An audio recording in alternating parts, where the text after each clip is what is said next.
TV3, first in news, best in entertainment. The breaking news that we're just getting right now is that the Black Stars coach, Akonnor, has been given the boot. He's been sacked.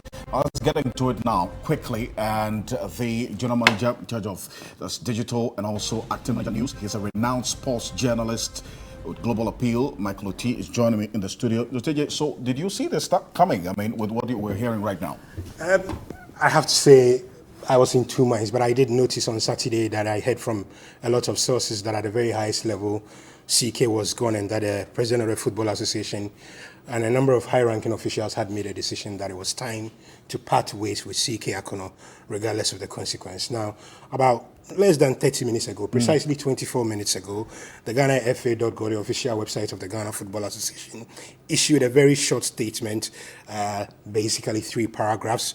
Everything is in the opening paragraph where it says, the Executive Committee of the Ghana Football Association has taken a decision to terminate the appointment of Charles Akonnor and his 2 assistants with immediate effect.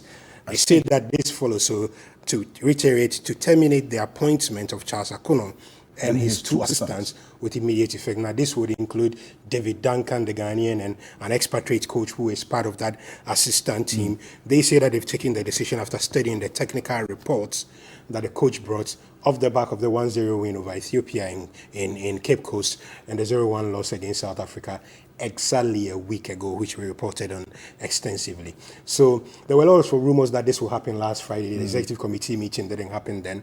It's happened today, and the GFA has decided that 1 year after handing over the reins of this job to Akonnor, who was an assistant to Kwesi Appiah, they've seen enough to be convinced that he's not the right man to take the team forward.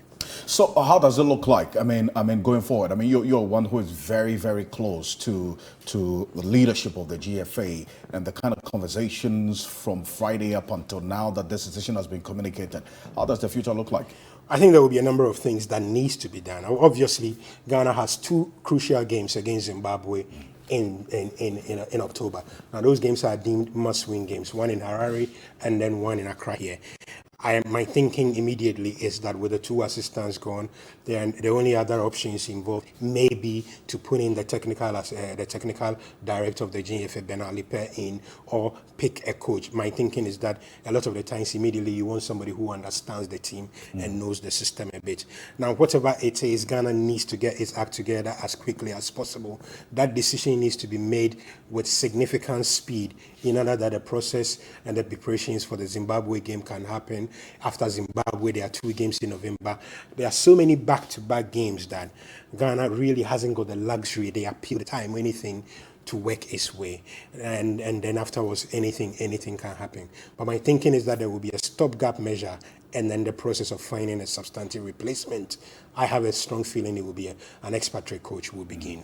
And that's what I was just getting into. So there's no room for the argument of a local coach replacing a local coach. There will be, but which local coach will be their possible option? Maybe Ibrahim Tanko.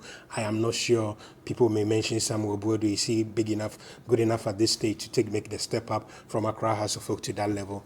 I have a feeling that the GFA will say to those who finance the salary of the coach, mostly the government and the rest, that it is time to go back to hiring a foreign coach. Kwesi Appiah did brilliant and then dipped. CK Akonnor had the opportunity. It's not gone great. The lobbying will begin tonight. It will be pretty intense because this is still very much an attractive job. It's a job that earned CK $25,000 a month. His assistants were on $10,000 a month. We spent effectively about $50,000 a month keeping that office in shape. The budget will have to increase, but there will be many, many people willing to take up this appointment. Zochiche, thank you so much for this detail, putting all the issues in context and giving us a lot more analysis into how the days ahead will look like for the senior national team, the Black Stars.